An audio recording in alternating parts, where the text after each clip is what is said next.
किसी ने क्या खूब कहा है, चलता रहूंगा पथ पर, चलने में माहिर बन जाऊंगा। या तो मंजिल मिल जाएगी या अच्छा मुसाफिर बन जाऊंगा। हाय दोस्तों, मेरा नाम है आरजे संदीप कुमार और आज मैं एक छोटी कहानी आपके लिए लेकर आया हूँ। एक किसान को अपनी बुरी आर्थिक स्थिति से हार मानकर गांव के ही एक साहूकार से कर्ज लेना पड़ा, लेकिन काफी वक्त बीत जाने पर भी वह साहूकार का कर्ज नहीं चुका पाया। गांव का साहूकार बूढ़ा और देखने में बदसूरत था। उसके अनुचित स्वभाव के कारण गांव में उसे कोई पसंद नहीं करता था। किसान के परिवार में उसके और उसकी एक बेटी के सिवा और कोई नहीं था। उसकी लड़की बहुत ही सुंदर और अच्छे स्वभाव की थी। किसान ने उसे बड़े ही लाड और प्यार से पाला। वह अपने पिता के साथ ही खेती में काम करती, पर एक दिन उस बूढ़े साहूकार की नज़र उसकी खूबसूरत लड़की पर पड़ी और वह उस पर मोहित हो गया। वह मन ही मन उससे विवाह करने की सोचने लगा, लेकिन उसे पता था कि किसान अपनी लड़की का विवाह उससे कभी नहीं करेगा और उसे यह भी मालूम था कि किसान इस समस्या में है कि वो मेरा ऋण भी नहीं चुका पाएगा।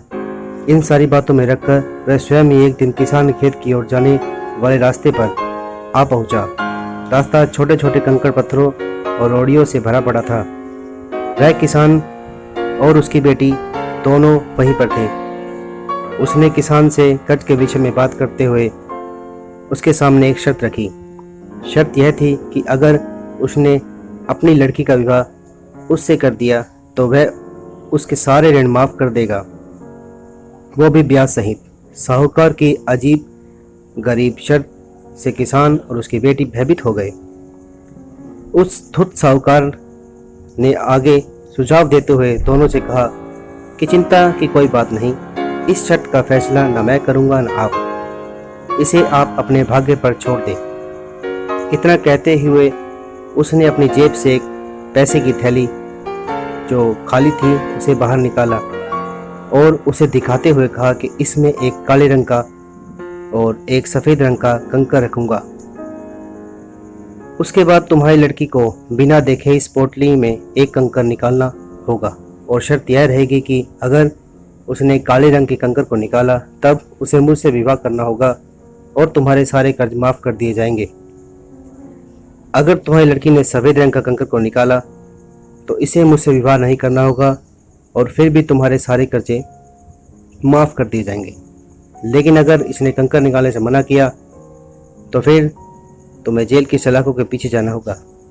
जैसे ही किसान और उसकी लड़की उसकी शर्त पर आपस में बात करने लगे, तभी अचानक साहूकार कंकड़ों को उठाने के लिए नीचे झुका।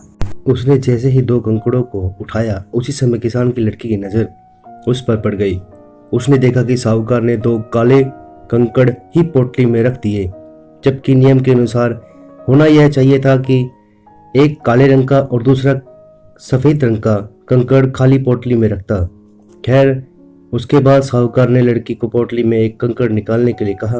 किसान की लड़की ने साहूकार के कहे अनुसार ही पोटली में एक कंकड़ निकाला और उसे बिना देखे हुए जानबूझकर कंकड़ पत्थरों भरे रास्ते पर धीरे से उछाल दिया, जिससे जल्दी वह काले रंग का कंकड़ भी अन्य कंकड़ों से मिल गया। उसके बाद उस लड़की ने झूठा खेद व्यक्त करते हुए कहा, ओह, मैं कितनी लापरवाह हूँ। साहूकार इस बात ले लड़की पर थोड़ा क्रोधित हुआ, लेकिन फिर उस लड़की ने मामला संभालते हुए आगे कहा कि चिंता ना करें, अगर आप पोटली खोलकर देखें कि उसमें कौन से रंग का कंकड़ बचा हुआ है तो यह साफ हो जाएगा कि मैंने कौन सा कंकड़ निकाला था, काला या सफ़ेद। हालांकि यह तो निश्चित था कि बचा हुआ कंकड़ काले रंग का ही होगा, क्योंकि जैसा कि आप जानते हैं कि साहूकार ने पोटली में दोनों ही कंकड़ काले ही रखे थे।